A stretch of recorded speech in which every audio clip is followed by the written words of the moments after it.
RK news కి స్వాగతం.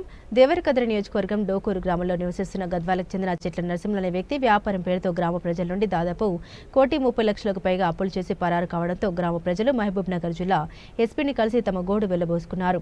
వివరాలకు వెళ్తే చెట్ల నరసింహులు అనే వ్యక్తి వ్యాపారం పేరుతో గ్రామంలోని ప్రజలందరితో ఒకరికి తెలియకుండా ఒకరితో దాదాపుగా 1,30,00,000కు పైగా అప్పులు చేశాడు.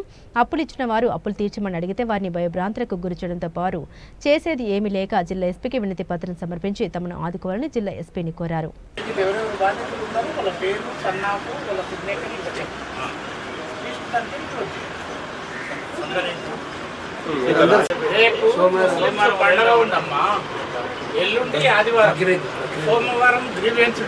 డోకూరు గ్రామస్తులు మేము. నా పేరు వెంకట్రావు. డోకూరు మా గ్రామంలో గల గంగాల నరసింహులు అనే బాబు చెట్ల వ్యాపారం చేసుకుంటూ బతికేటోడు. అతనికి మా గ్రామస్తులకు మేము ఒక ఇంచుమించు 40 మందిని అతని వ్యాపార నిమిత్తము డబ్బులు ఇచ్చాము. కానీ ఒక్కనాడు కూడా ఇంతవరకు ఎవరు కూడా వాళ్ళని ఒత్తిడి చేయలేదు, ఎవరిని కూడా ఇబ్బంది పెట్టలేదు, వాళ్ళ ఇంటి వాళ్ళని కానీ ఎవరిని. అయినా మేము అందరం ఏమి ఇబ్బంది పెట్టకుండా కొట్టకపోయినా మాకు అందరికీ ఒక అడ్వకేట్ ద్వారా నోటీసు సర్వ్ చేయించాడు. మేము హరాస్మెంట్ చేస్తున్నాం, వాళ్ళు ఇబ్బంది పెడుతున్నాం, ఊర్లో ఉండనిస్తలేమని చెప్పి మమ్మల్ని హరాస్ చేస్తున్నాం. కానీ అందుకొరకే మేము ఎస్పీ గారిని కోరడానికి వచ్చినాము. ఎస్పీ గారు మా డబ్బులు ఎలాగైనా ఇప్పించడానికి సహకరించాలని చెప్పి ఎస్పీ గారి దగ్గరికి వచ్చాము. ఎంత అమౌంట్ ఎంత? మొత్తం అందరు కలిపి 40 మంది కలిపి 1,30,00,000 ఉంటాయి. నమస్తే అందరికీ. మేము డోకూరు గ్రామస్తులము. మా ఊర్లో గత 40 సంవత్సరాల నుండి గంగుల నరసింహులు అనే వ్యక్తి నివసిస్తున్నాడు. ఆయన తన వ్యాపారం నిమిత్తము అందరితో ఒకరు తెలియకుండా ఇంకొకరి దగ్గర దినసరి కూలీలు, రోజువారీ వృద్ధుల దగ్గర 1,20,00,000 వరకు అప్పు చేసి మమ్మలను తన అప్పుకు తీర్చమని రిక్వెస్ట్ చేస్తేనంటే మమ్మలను బెదిరిస్తున్నాడు. ఉద్దేశపూర్వకంగానే ఈ విధంగా చేసిందని మేము అనుకుంటున్నాము.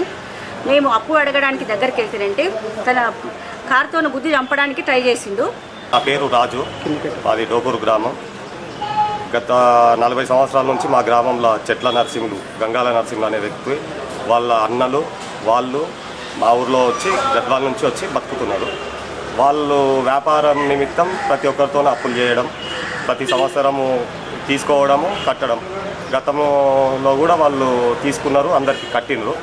అయితే ఇతను ఏమో దాదాపుగా 2 సంవత్సరాలు 1.5 ఇయర్ నుంచి మీకు అప్పట్లో 50 లక్షలు చేసేటోడు ఇప్పుడు కోట్లల్లో బిజినెస్ చేయడానికి పోయి రైతులు వీళ్ళు కూలి పని చేసుకునేటోళ్ళతోన వీళ్ళతోన వీళ్ళు ఫస్ట్ 10,000 నుంచి స్టార్ట్ చేసి ఈరోజు ఒక్కొక్కరి దగ్గర 5 లక్షలు, 4 లక్షలు, 3 లక్షలు, ఒక్కొక్కరు గోల్డ్ ఇచ్చిన వాళ్ళు కూడా ఉన్నారు. వేరే వాళ్ళది గోల్డ్ తీసుకెళ్ళి బ్యాంకులో పెట్టుకొని ఎవరికి తెలియకుండా మళ్ళీ ఆయన్నే తీసుకొని పోవడం. వీళ్ళు డబ్బులు ఎవరు కూడా ఇయ్యి అని అడగలేదు. వాళ్ళు ప్రతి సంవత్సరం సీజన్ కాగానే డబ్బులు కట్టేటోళ్ళు.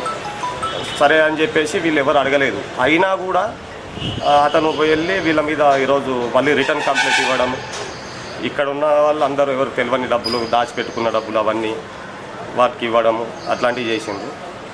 ఇప్పుడు వీళ్ళు ఎవరు అడగట్లేదు. కానీ మొన్న వీళ్ళు ఎక్కడో తోట దగ్గర ఊర్లో కూడా ఓ ఇల్లు ఉండేది, ఆ ఇల్లును కూడా లోన్లో పెట్టిందంట. ఆ ఇల్లు వదిలేసి తోటలో ఎన్నో ఉన్నాడు అని తెలిస్తే వీళ్ళు ఫోన్ చేస్తే రమ్మన్నాడు అంట. ఆడికి వెళ్ళిన తర్వాత ఆగు మాట్లాడదాము అంటే నేను ముందర ఆగుతా అని చెప్పి అంటే వీళ్ళు పోయి ముందర ఇట్లా నించుంటే వీళ్ళ కాళ్ళ మీదకి వచ్చి కారు తీసుకొని పోయి గుద్దడానికి అట్లాంటి ప్రయత్నాలు కూడా చేసిండు. వీళ్ళ ఎందుకోసం వీడికి వచ్చినాము అంటే మేడం గారిని కలిసి ఎస్పీ గారిని ఎందుకు వీళ్ళ డబ్బులు రిటర్న్ ఇవ్వాలని చెప్పేసి అడుగుదాము. ఎందుకంటే వీళ్ళు డైరెక్ట్ పోయి అడిగితే వీళ్ళ మీదకే దాడి చేయడానికి వస్తున్నాడు. అదొకటి ఇండైరెక్ట్గా బెదిరియడం, నేను సూసైడ్ చేసుకొని చచ్చిపోతా, నా పిల్లలు చచ్చిపోతాం, మేము చచ్చిపోతామని. ఆయనకు ఏదో సమస్యలు ఉన్నాయని చెప్పేసి చెప్తున్నాడు.